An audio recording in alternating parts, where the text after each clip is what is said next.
we really want to talk about the Black Okay, Lion just one Audio, the line. Bluey 76 Okay, compressor. bye. And I think that's pretty much based off of some of your compressors in the background that I see there, or if I can see them. Yes, yes. If I guess Are I'll you sitting turn now?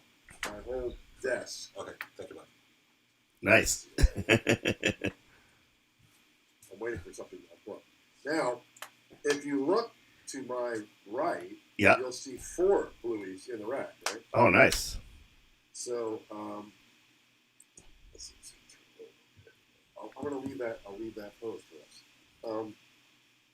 So let's talk about the story of Bluey, the birth of Bluey. Let's, First please. of all, Bluey is a nickname given to this compressor Mm-hmm. by a good friend of mine, Byron Gallimore. Byron Gallimore produces a lot of records. He produces Tim McGraw, produced every Tim McGraw record, Mm-hmm. and we've worked on many Tim McGraw records. Mm-hmm. So Byron, because of his slang, we always put Bluey on the vocal, right? So it was all about having a Bluey, and he actually, I got him one, he got me one. We were all fans of that vintage compressor. Now, what is Bluey? Mm. And what is the attraction to this piece of gear, right? Yeah, definitely. So, Bluey is the blue stripe Rev A or Rev B version of the 1176. So, it is the first solid state 1176. Okay. Stripe. So, made in the late 60s and became like the screwdriver of compression, right? Right. Before that, there was the 176, which is a tube version. Mm-hmm. It made a giant jump when it became the blue. Now, Okay. my particular blue stripe, my particular Bluey, Bluey number one, is the one that's got a slight modification on it. I can't understand what it is. I just know any vocal you put into it becomes star quality. Okay. It's just the right amount of sound and the right amount of color change. So you got to remember, the tools that we use, right, have to bring something to the table. Right. This tool definitely brings attitude, it brings sound, distortion. It can take pretty plain Jane stuff and hype it up. So in the 20 or so years since I've had it, it's seen A to Z every top singer in the world. Okay. Because every mix I do goes through Bluey, right? Goes through number one. There's the rare occasion that some that don't, but generally you can go A to Z. Mm-hmm. You can go Springsteen, Tina Turner, Joe Cocker. You can move forward. You can move into modern. You can have Taylor Swift. You can have Tim McGraw. You can have anybody. Okay. It's hard to just rattle them off, but every single, Billy Joe Armstrong, every vocal that comes across my plate, every singer goes through that. Okay, so in the past, like with some of your older 1176 sixes, and I got to read this list off because a lot of people might not know some of the people that you've recorded, namely some of even our new students here. But here's one of my favorite albums that you were on, Chaka Khan Destiny album. That's like one of my favorite albums that you were on mixing some stuff. You've mixed Earth, Wind, and Fire, Kool and the Gang, Robert Palmer, Madonna, Diana Ross, David Bowie, James Brown, Tina Turner, Peter Frampton, Stevie Nicks, Joe Cocker, B.B. King, Aerosmith, Rod Stewart, and the list goes on and on and on. So I checked out your discography, and it's like it's probably over 3,000 albums by now. Am I correct, or going over there a little bit? Right now, I'm over 25,000 mixes. You know. Wow. 25,000 mixes career to date, right? Yeah. Now, one of the earlier ones that I was an engineer and assistant on was The Message by Grandmaster Flash. Okay. I did start working at Sugar Hill mm-hmm. as an engineer, doing Sugar Hill Gang, Sequence. I came in after Rappers Don't Like. They're all still friends of mine. Mm-hmm. Doug Withers, the bass player from the original band, has a band called Living Color. We worked together. Wow. So from that point forward, it went into 12 inches, it went into Sun City, that remix. Took a lot of 12 inches from the early 80s. And it went forward from that into like James Brown living in America, Tina, Joe, Steve Winwood back in the High Life. Unbelievable. The record I brought my brother and I. So you're bringing up all my favorites. You're bringing up all my favorites here. I mean, but currently it's like Keith Urban, Carrie Underwood. I do a bunch of country. I do a bunch of rock. Shinedown, 3 Days Grace, Hailstorm. You know, I've been known for rock, but I still. It doesn't matter to me whether it's Bublé or Slipknot or whatever in between. And I've had days where I got a Slipknot in the morning and I got a Bublé in the evening. Right. It doesn't really matter, you know. But I do enjoy producing and having fun with that too. So. Oh, nice. You know, nice. Every day is a new plate with goodies on it, and whatever part of the world it comes from. So, seeing as we're going to talk about the Bluey 76 from Black Lion Audio that you helped develop, correct? Exactly. Which is pretty much your stamp, your trademark, that 1176. Are you using that 1176 on pretty much everything? Like, is it specifically for bass, drums? What are you using it on most of the time in your workflow? Well, the number one, like I said, you look to my right, the top thing with the striper on it. The number one is strictly lead vocal. Okay? And the Black Lion Bluey is what I record vocals with and what I will use for vocals. Okay? Mm-hmm. Now, as soon as I can get more, I only have the prototype. Right. I'm still waiting for a real one. So when I outfit my other studios with them, I'm going to put a couple in there. But it is the tool for that purpose. Now, trust me, snare drum, room, guitar, that's up to you, whatever you want. Right. But to me, the go-to is to use it on vocals and to record vocals with it. So that's what it has. I mean, the Blue Stripes have always been my lead vocal double, lead vocal instrument, compressor. The Blackface compressors have been the bass, the guitars. Mm-hmm. So the story of the Black Lion Bluey is simple. We took out old number one, opened it up, and the Black Lion guys, that whole team, came over here, had it on a workbench in my kitchen, and took the thing completely apart. Right. And went through it bit by bit and duplicated it. Okay. And compared. And spent like a year screwing around with it. The only thing different I did was put a wet dry knob on it to make it stand out in the crowd. Now, I haven't really used a wet dry, but I know a lot of people do. So why not, right? Right. I thought it actually gave it an extra knob, It actually makes it stand out from the crowd. Now, a lot of people use the wet dry, so that was the only thing I did to modernize it, rather than make it exactly look like a clone, right? Okay. So, for me, if I'm going to make a piece of hardware, and I do have some hardware out there, I'm not putting my name on anything unless I think it sounds good, unless it's worthwhile, because I won't bother. Right.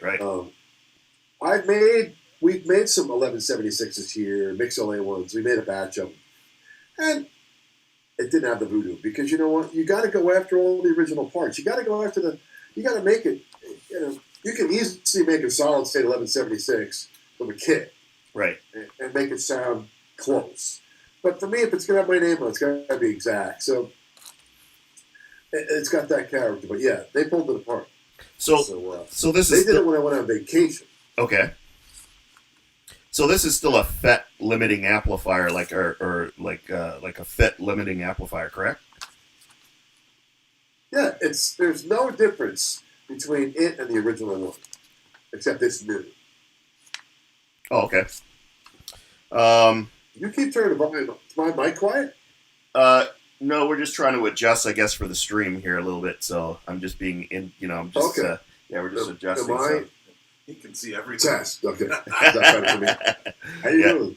I think we're good now. Are we good now? Is level good? Yeah. Yeah, level's good now. Check. 1, 2, hey, toast. So I'm using my Apogee mic. It's the best podcast mic. Nice. It's the best mic to use for this system. But anyway, continue, Derek. Derek. Sorry. Yeah.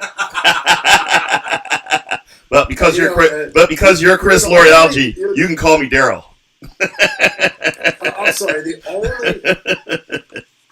the only other Derek I know lives down the street. Derek Whibley. He has a band called Sum 41 Yep. and a new baby and an SSL. He has an SSL in his living room. So Kind of like that. we are friends for many Hope years. hope his wife is happy with that So too. Derek, you know what? They have to encourage you on what you do. Right. Okay.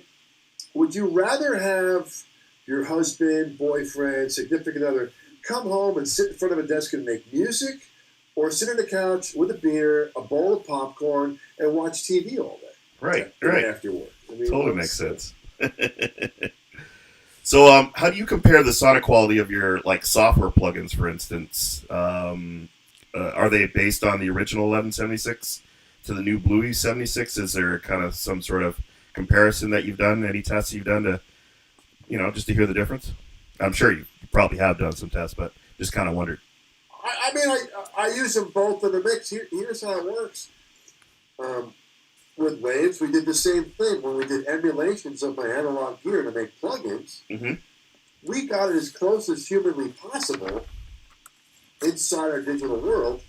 And I mean, my my CLA 76 is a pretty hot item, right? And people like it, so we use the same compressor. But you got to remember, a hardware piece versus an analog piece is two different animals, right? Plugins are emulators, and they've got better and better, and they become different. They become different tools, Right. So I use them both. Okay. Some of the features I love about the new Bluey 76 are the fully discrete Class A circuitry, the Cinemag remake of the UTC transformer, and the wet and dry mix feature. Could you tell us a bit about that? Well, again, with Blackline Audio, going after the best possible replacement parts for the vintage aspects of it. I mean, these guys at Blackline Audio, they're like the hot rodders. They're the AMG of audio. They turn any stock car into a rocket. They turn any piece of audio gear into a masterpiece. So they hot rod everything. So this is the perfect challenge for them, is to grab this, because it's an odd duck. Right. Think about it. They made these things in the 60s. Come on. They're chain smoking, they're drinking, they're using, the parts that are on hand at the time. Fast forward 50 years later, right? We don't really have certain parts, but we have guys who know how to hot rod and know how to say, you know what, this is like as close as we're going to get. Right. This is even better, or this is different, or whatever. And they're going to find a replacement that makes the most sense. Right. Huh. And the wet dry, I had some people not so up on it, but I just wanted it to I wanted to stand alone with the crowd. Right. To have something where you can kind of mix whatever you need to mix into it, right? Well, here's the thing. You want to put it on a snare drum? You got to use the wet dry. Right. Because the wet is all the character. The dry is going to let the attack come back through, Yep. And that, as acoustic guitar, things like that, piano, you're going to find a wet dry is going to come in handy for that. On a vocal, well, I want to hammer it. I want to see the meter peg. I mean, that to me is the sound. Right. And on my original one, I look back, yep, it's pegging, sounds good. It's a set and forget kind of device. Right. Nice. Okay, next question. I hope this is a good one for you. How were they able to make such an amazing unit at such a low price? Were you involved in keeping the affordability for that for the unit, and for specifically for Project Home Studios? Because I know there's a lot of guys that are going to want this sort of unit, right? About everybody. Here's how simple it is in the audio world. How simple it really is. Okay, and you got to price it for the buyer. Right. Okay, and that becomes a very important factor. You don't have to price it for the profit. Okay. Mm-hmm. That would be gouging. Okay. Right. that would be gouging, and I don't want to gouge anyone. Um, Well, we discussed the pricing of it, and John Haber is the guru, Mm-hmm. and the Black Light Audio people are very smart. I said, look, we got to put it at a price point, which I think is $799, that everyone can get their hands on it. There's a lot of $4,000 compressors out there. Mm. Nobody cares. To me, it's I wanted everyone to have one. Mm-hmm. You know, so we looked at the profit margin being very slim, but the most important thing is to get units in hands. Okay, that to me is, look, if I want to make profit, I'll be in real estate. I mean, I'm not here, I'm here to share. Yeah, I'm here to share. It's like, look, I mean, you can't sit there, well, I'm CLA, let me gouge these bastards. I mean, what's up? What does that mean, right? And I think there are people out there that will put a name on something Mm-hmm. and then jack the price up. Yeah, we've seen it. And take advantage of that. I feel that you got to look. I want to have every student that wants to cut vocals at least have a shot at buying one of these. Right. And I think it's really important that we look at the cost of making a piece of hardware and find a price point that makes a difference. I mean, look at Focusrite and SSL making interfaces. A good bang for the buck. I mean, no one can record if it's out of reach. Right. 20, 30 years ago, this stuff was pretty out of reach. Home recording. So I feel that I want the whole enthusiast and the young producer and the starter who's not sitting there with a pile of cash to be able to say, wow, you know what? That's within reach. Nice.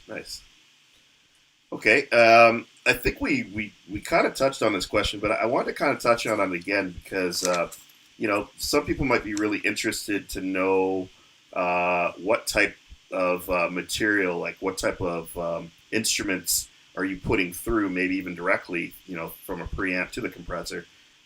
What's the first instrument that's going through the Louis 76 in your studio normally? Like, is it vocals? Vocals. Is it vocals? What do you? To me, this is your vocal chain. Okay. Your vocal chain is the mic pre EQ of choice. Mm-hmm. Mic pre EQ compressor tape. Right. Whatever you want to use, right? Right. And it literally sits, and that's your chain. Now, if you want to go out there, do acoustic guitar, if you want to go try a guitar, B3, whatever, look, these flavors are on you. But I have it set up all the time. So whether it's a room mic and the drums, whether it's piano, it's really up to you. I tell you that it's my go-to for vocals, and since I have a large palette of gear, I haven't said, hey, let's try everything through Bluey and see what happens. Right. I haven't quite done that yet, even having the originals for now 20 years. I have tried snare drum, I have tried bass, I have experimented, but I'll be honest with you, it's the kind of compressor that no matter what you put through it, you're going to get some attitude. Cool. Okay, so for my next question here, me being a drummer, first I often wonder how you use compressors like the Bluey 76 when working on drums. Are you using two of them on a drum bus, or four separate ones like kick, snare, like kick for one, snare for one, and maybe overheads for the other two? What's your process there?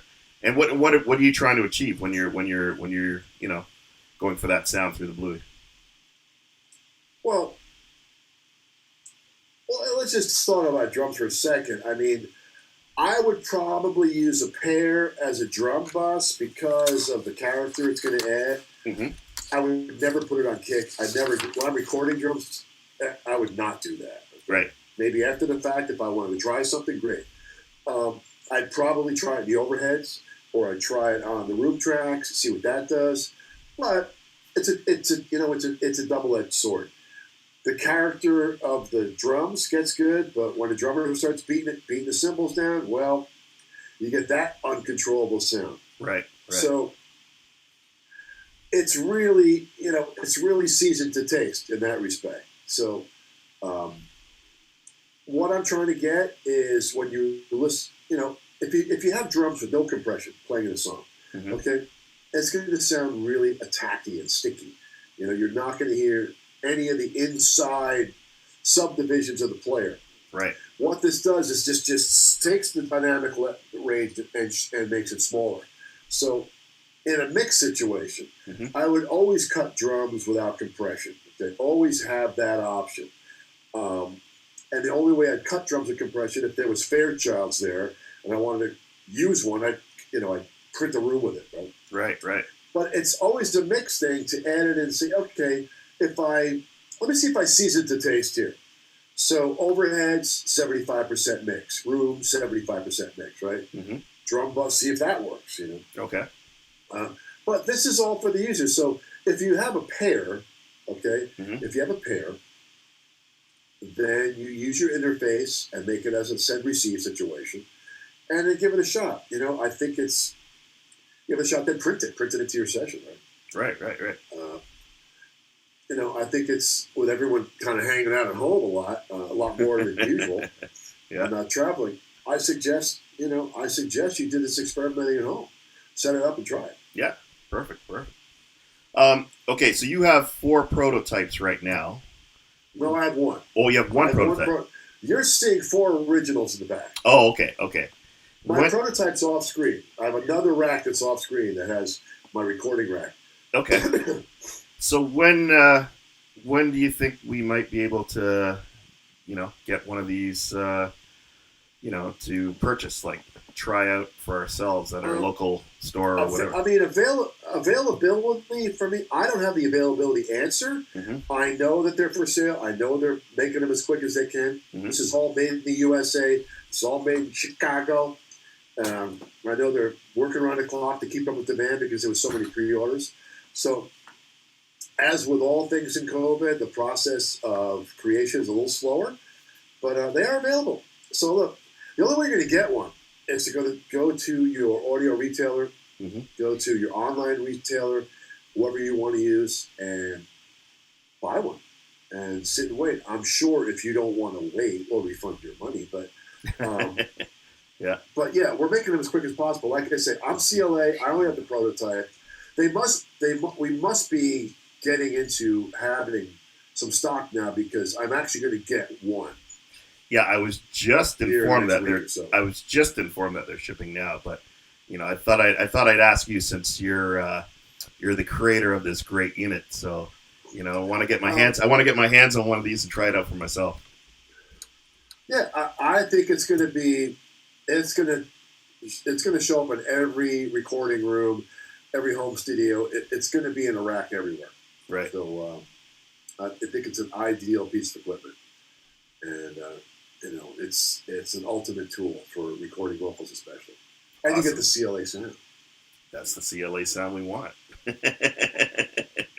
Well, Mr. Chris Lord-Alge, I can't thank you enough for doing this interview through Ericsson Audio, and in combination with Harris Institute here at the school. I really, really appreciate you doing this interview. It was really, really nice to meet you, and look forward to hearing a lot of other great albums that you're going to be mixing. One of my biggest fans. Well, I appreciate that. And, my advice to all the young enthusiasts that you teach and all the people starting out is don't watch the news. Get in front of your dog. Create. Exactly. The only thing that solves the problem to me is creating music, okay? Because the joy you create, the joy you get from creation of music is it's everything. So use your time to do that. If you're looking for stuff to do in your time, focus on, making your rig, experimenting, create new songs, organize your sessions. So, go out there and make music. Great advice. Great advice. And I really feel the strong urge to tell people to, when you're up on social media and you have an opinion about something, that 50% of the time you're going to be wrong. So rather than spending your time thumbing through your phone, checking the Instagram, checking your Twitter, posting things about whatever, politics or the news or whatever, just put it down. Go into your room, work on a song. You know what? the gratification you get from a creation, no one can take away from you. Okay, and that's what I do. If I feel the ground moving, I'm going to put on the news. If I see smoke, I'm going to see what's going on. If it's too hot, I'm going to check it out. Right. Right. But I just I just feel so happy that whether it's projects that come to me or projects I create myself, this is what I like doing. So you know what, this enforced lockdown or whatever you want to do with it, or this enforced thing that keeps you at home or keeps you in Toronto, right? Mm-hmm. Well, take advantage of it, okay? Exactly. But get a little exercise in between so you don't get the COVID-19 pounds. I hear you. Well, thanks again. I really, really appreciate you joining us today, and keep making some great records. Well, thank you, Derek. Okay, well, thank you for that, and you have a great day, and talk soon, and we will sign off here. All right. Take care. Take care.